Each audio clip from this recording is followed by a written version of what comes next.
সাজানো সংসার, হাসি খুশি দাম্পত্য, কিন্তু কার নজর লাগলো সেখানে? কে ভাঙলো মেয়ের সুখের নীড়? উত্তর খুঁজতেই বেরিয়ে এলো এক নির্মম বাস্তব। মেয়ের ঘর ভাঙার কারিগর আর কেউ নন, স্বয়ং জন্মদাত্রী মা। আমরা আসলে কোন জামানায় বাস করছি, যেখানে মায়ের আঁচল হওয়ার কথা ছিল মেয়ের সবচেয়ে নিরাপদ আশ্রয়, সেখানে খোদ মাই জড়িয়ে পড়লেন নিজের মেয়ের জামাইয়ের সাথে পরকীয়া সম্পর্কের এক বীভৎস খেলায়। বিশ্বাস আর পবিত্রতার সব সীমা পার হওয়া এই সম্পর্কের সত্য একদিন আকস্মিকভাবেই সামনে আসে।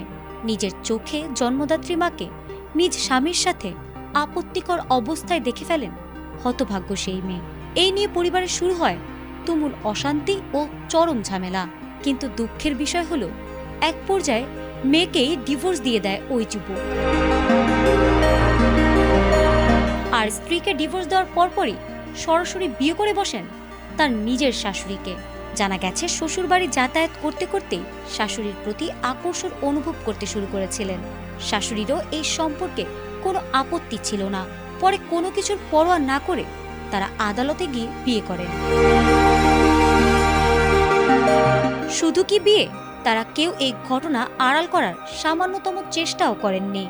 বিয়ের পরপরই আদালত প্রাঙ্গণ থেকে তাদের একটি বিশেষ ভিডিও সামাজিক যোগাযোগ মাধ্যমে তীব্র গতিতে ছড়িয়ে পড়ে।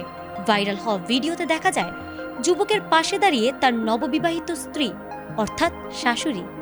তার মুখে কোনো অপরাধবোধ বা লজ্জার লেশমাত্র নেই, বরং তিনি অত্যন্ত হাসি খুশি ও আনন্দিত। মালাবদল করে হাতে আইনি কাগজ নিয়ে আদালতে দাঁড়িয়ে রয়েছেন তারা। এ সময় তারা তাদের বিয়ের কাগজপত্র হাতে নেটিজেনদের কাছে তাদের সম্পর্ক মেনে নেওয়ার জন্য আবেদনও জানান। এমনকি ক্যামেরার সামনে দাঁড়িয়ে তারা রীতিমতো সবার কাছে নতুন জীবনের জন্য দোয়া এবং আশীর্বাদও চেয়েছেন। নিজের মেয়ের জীবন ও সংসার ধ্বংস করে মায়ের এমন উল্লাসিত ও হাসি খুশি রূপ দেখে স্তম্ভিত নেটিজেনরা।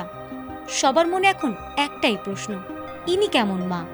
সম্পর্কের সব হিসাব নিকাশ, নৈতিকতা ও সামাজিক মূল্যবোধ ওলটপালট করে দেওয়া এই অবিশ্বাস্য ও চাঞ্চল্যকর ঘটনাটি ঘটেছে প্রতিবেশী দেশ ভারতের উত্তরপ্রদেশের কানপুর দেহাত এলাকায়। ফারহানা হক, ATN বাংলা।